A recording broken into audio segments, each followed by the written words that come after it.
Well, hello everybody, and welcome to my studio, which is once again empty. And this particular session, I promised you something shiny. Well, just look at this. This is a really shiny, polished copper kettle, and it's quite dinted, and there's some fascinating light and colours in here. So it's going to make a really good study. Now, if you want to set out to draw this, by all means do. You can use grids or measure it. On this particular occasion, I'm going to trace it. So I've got my image, which I've printed off from the computer. I've put a load of soft graphite on the back of here, as you can see. And just to remind you, before you set out to trace, please make sure you tape it down so that it doesn't move. And it means you can keep having a look. You can keep lifting the flap to have a look to see how you're getting on, like so. And also use a nice hard pencil. We're using a soft pencil obviously, or a graphite block to put on the back of here, but I've got a hard pencil here to do the tracing. So it's just a case of following the lines round. I'm not particularly bothered about any of the other markings. It's just a case of marking the position of all the main parts of the drawing. I'll just do a little bit for you so that you can get the principle, just in case you've forgotten. There it is. You should be able to see the outline there, and I'll go ahead now and trace the rest of it. Okie dokie then, that's the tracing done, just the basic outlines. Obviously this is now 9B soft graphite on the paper, so I'm just getting a B pencil now. I'm going to go over the whole thing again now and give it a proper outline like this. Again, we'll have a little break in the video so you're not watching me do the whole thing. And then once I've done that, any marks where there's any of the graphite, the tracing on the paper, I shall obviously give that a little rub and get rid of those. Sometimes when you're tracing, you don't quite get your pencil in the right place. You can see that this knob on the top of the lid of the kettle is not the best tracing in the world, so I've just sorted that out and made that like it is in the picture, which you can then, once you've got the position of your main lines in with your tracing, you can go over and correct anything. So we'll get that bit done first, and then we'll start having a look at the colours. Okay, so I've just been over that with this B pencil, and I've put a proper outline on that, and there's a little bit more erasing to do here and there, but I shan't worry about that just at the minute. Let's have a look at the actual picture itself then. So, for me, this is not about your ability to paint. This is a real study of how well you can see things. And if we look very closely at this, you can see that there are some really quite dark bits, which is like a really dark brown colour. And then these bits are pure white. And we have to respect that. There's a little patch there, a little bit there, a little bit down here on the spout, around here, right the way across this handle. Little flash there, little flash there. So there's quite a few of these. So it's a case of identifying where they are, and then we have to make a decision. If we're painting this in watercolour, which we are doing, can we avoid these areas, or do we mask them out? I'm not sure it's necessary to use masking fluid. I'm going to try this without using masking fluid, but what is important is that I mark these areas. So I'm going to go round the whole of the study now and mark out these white areas with the pencil. Little narrow piece coming up there. Again, these don't have to be absolutely exactly like they are in the photograph, so long as we get it reasonably close. Okay, so I've been right over that and marked off all these white bits. Now all I'm going to do is, as I paint this, I'm going to avoid those and leave them so that the pure white paper shines through. Okie dokie, so here's the image. We're going to have a little play with colours now. So some of you may remember a couple of years ago we did a champagne bottle with gold leaf, and we discovered that the gold colour was raw sienna with a little bit of ultramarine in it. And I've just been playing with these colours and I'm not sure how close I'm getting, but I'm going to base this with two shades. I'm going to base it with burnt umber and raw sienna and use varying amounts of light red. So here's the palette I'm just playing with. Here's the raw sienna I'm playing with. Here's a bit of burnt umber, a little bit of light red here. So let's have a look. Let's have a look at this main section here. It's quite smooth here, so I'm going to try and match that up. Now if I just put a little bit of burnt umber on there,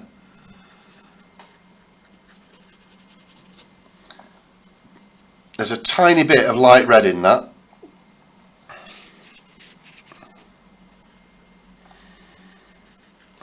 And I'd say that's pretty close. This, however, up here is a little bit more of a golden colour. Look how that's drying off now. That's very close. So that's burnt umber with a tiny bit of light red in it. Up here we've got something a little bit more golden colour. So I've got some raw sienna, which on its own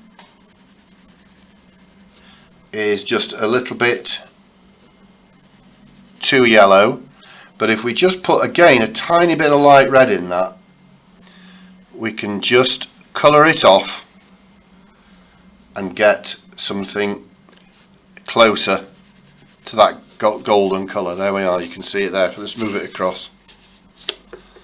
That's a pretty close match. I think you'll agree. That's this colour here, and that should presumably match with these colours down here as well. Yep. So there it is, burnt umber with a little bit of light red in it and raw sienna with a little bit of light red in it. I've also got these very dark parts here, and I reckon if we just use some really strong burnt umber, we're going to get very close to where those marks need to be. And if you want to blacken that just a little bit more, you can by adding a little bit of Payne's grey, which I'm just putting in there now. So those are the colours I'm going to use. I'll list them up on the screen to remind you so you know what we're doing. And I think that's pretty close. What's going to give this the shine is observing these white areas. So the first job is to put an overall wash onto these areas here, and that's a case of just ignoring all the dints, all the white bits, all the dark shadows, and just getting a nice blended overall wash onto the whole thing, which I will do shortly. Okay, welcome back. This is actually another day. This is 2 days after the first bit was recorded. What I've decided to do is make up a completely fresh palette. So here's my raw sienna with a little light red in it. Here's my burnt umber with a little light red in it. And I've also got a blob of pure burnt umber just so that I can pick that up to do a little blending, which you'll see shortly. So let's have another quick look at the subject. So this area was the sort of burnt umber brown area here, but you can see as it goes round the back here it gets a little bit darker and a little bit darker there, maybe a little bit paler here, and the lower section here we've got this lighter colour, and then you can see towards the bottom here and underneath the spout we've got this darker area which is really soft and blends in. Same on here, that's pretty pure on there. There's a little bit of blending required, but I'll show you what I mean by this. I'm going to start with the area of this part here. So I'm basically going to run that paint all the way through here. You can see I'm using a number 8 here. I've got quite a lot of paint in this, and as we said before, I'm going to miss the white area that I've marked with the pencil there. I'm going to have a quick look back at the picture now. That's nice and wet. So I'm just going to pick up some of the pure burnt umber. I'm going to drop a little bit in there and just see if we can blend that away, and a little bit around there as well. A little wash and dab, and we'll just blend that off. Now then, this little bit round the back was a little bit darker, but if I just put in a small amount of the same colour again there, and I'm going to just add a little bit more of the stronger burnt umber into there. Again, a little wash and dab, and we'll just blend that off. There you are, that's nice. So I'm just going to give the brush a wash, give it a squeeze, and I'm just going to pick out that little bit of loose, that paint that's just run to the bottom there. A little squeeze, a little touch, just takes that out, and that's a good start. Let's do this lower area then. So this lower area is the raw sienna mix. This is that slightly different shade. So what we'll do is fill the brush up with plenty of this, and I'll run this round here. Again, I'm going to miss out that white area. Now I'm going to fill the brush now and keep filling it, because I want a nice huge quantity of this so that I can just let it run down. Just keep topping the brush up and allowing that paint to flow downwards. Don't let this dry up at any point. There we go. And then what I'm going to do is, now that that's full with the lighter colour, I'm going to immediately go to the other colour, and I'm going to run some of that in, just here and there. And as you can see, that immediately blends with it and gives it a sort of variegated tone. Now, I said to you at the beginning that it's dark around the base, so I'm going to pick up some of the pure burnt umber now and drop that in underneath this spout and pull that right across the bottom here.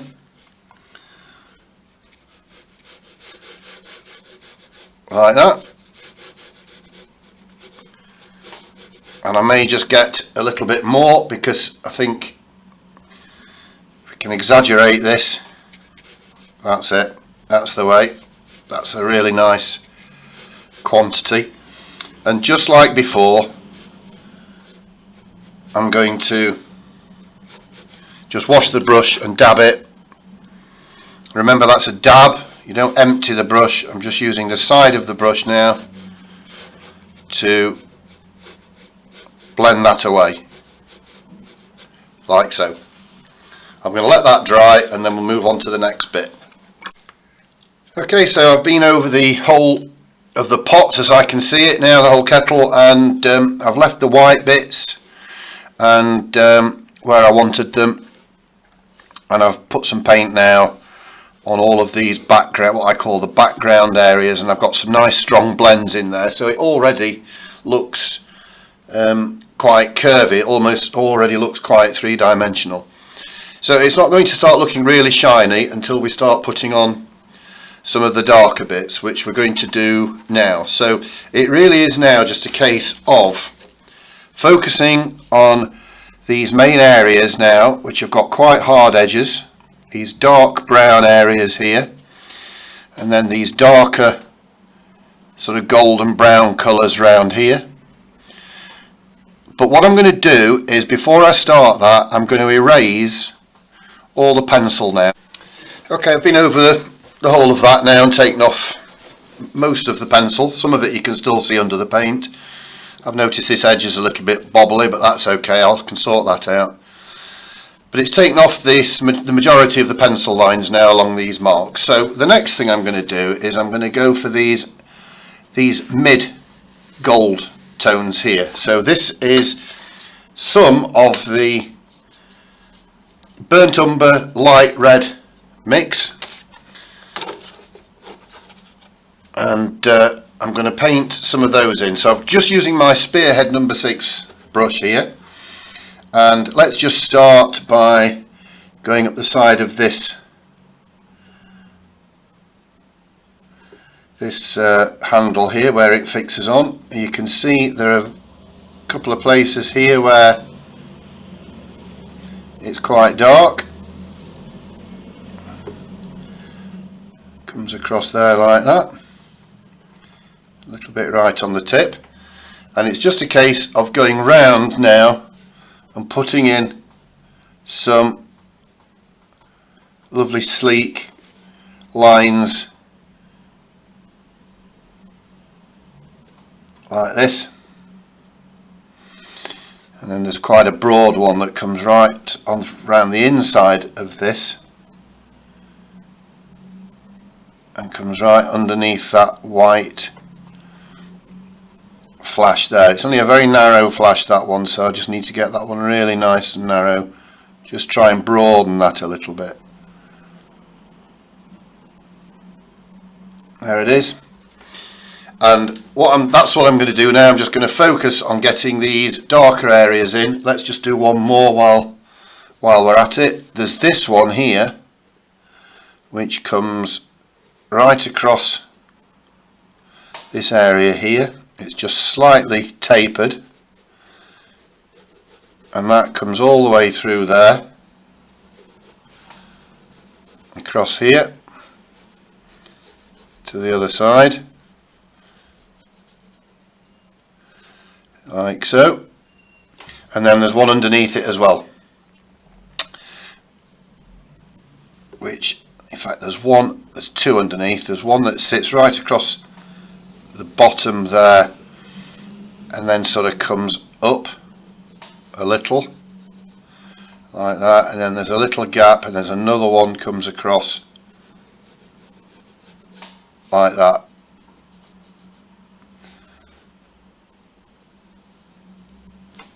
There we go.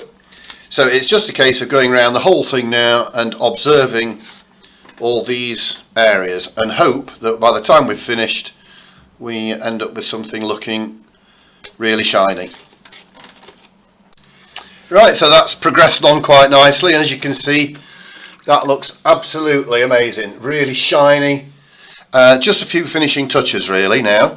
First thing is, I've noticed that within this shine there's a little bit of a yellowy colour. You might see it from your photograph. So I'm just going to use a little bit of raw sienna, really pale, and just run that in these little spaces where I can see it. A little bit there. You can see a little bit in that one, and I can see just a little hint of it in here as well. So it's not pure white, there's just a little bit of yellow in there as well. And I've also noticed that there's a couple of marks on there that I've not painted, just on within the white shiny bit on there. There's a couple of little marks on there. Right, I'm going to tidy up because, as you can see, it's looking a bit ragged. So as usual, I'll get my trusty 1/4 inch flat brush out, and I can now just run along the edge like this, give that a nice scrub laterally along the edge, give that a touch with some kitchen towel, and I can get these edges nice and straight now. So I said earlier I wasn't worried about it because I knew I could come along here now and tidy those edges up.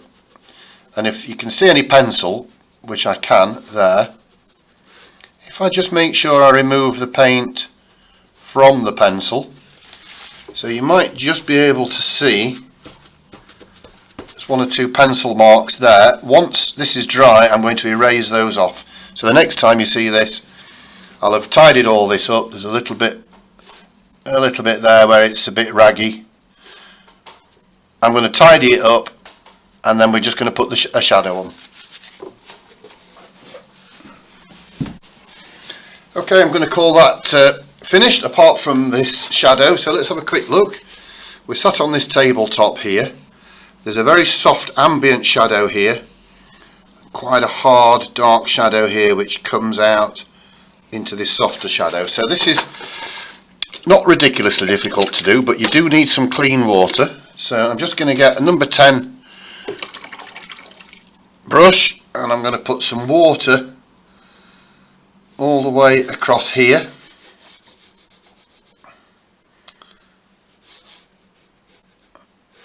Like that.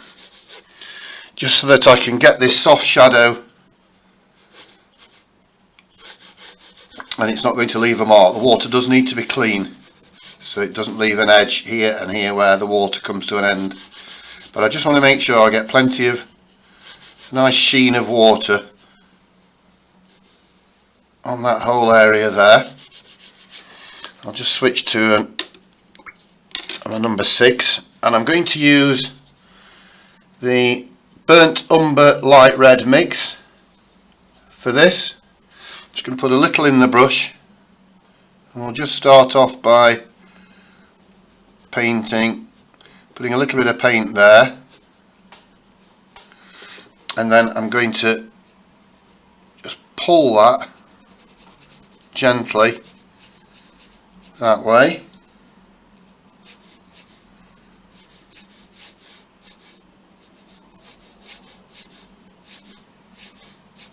Like that. I'm just going to wash and dab the brush again, just as I did before, and we'll just try and smooth out that transition there, so it's lovely and soft. And once I'm happy I've got a lovely soft edge to that shadow, just keep pulling the brush across it.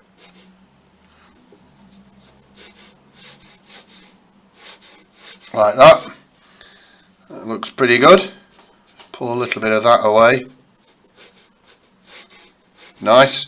And now I'm going to go into the pure burnt umber. Put the tip of the brush into the pure burnt umber, and I'm just going to try and create a little dark shadow that's immediately underneath there, and we're just going to try and eke it out into what we've already painted, and that will give that the bottom of the kettle a nice hard edge. Again, a little quick wash and a dab, not too much water. I don't want it to suddenly cause a watermark. There we are. That's just a little bit of practice controlling the paint around the bottom of that pot, and as you can see, it places it on the table and gives it a real proper finish. So that's it, folks. I hope you've enjoyed watching. Have a lot of fun having a go at it, but please remember what I said right at the beginning.